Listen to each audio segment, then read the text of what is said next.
હવે બદામને ફોલી કાઢી છે. હવે એને પીસી લઈએ મિક્સર મશીનમાં. હવે આવી રીતે પીસી લેવા. હવે ઘી નાખીશું.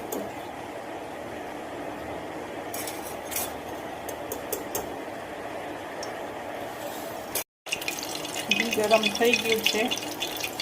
હવે સૂજી નાખીશું. હવે સૂજી શેકાવા દઈશું. કલર બદલાય ત્યાં સુધી શેકાવા દઈશું.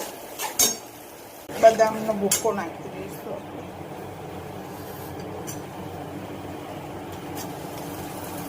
દૂધ રીત નાખી દઈએ.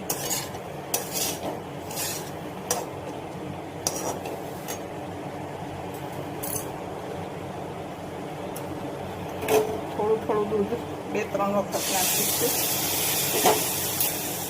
ગયો છે.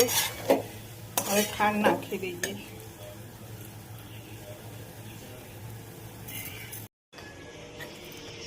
હવે બીજા વાસણમાં આપણે કાઢી લઈએ.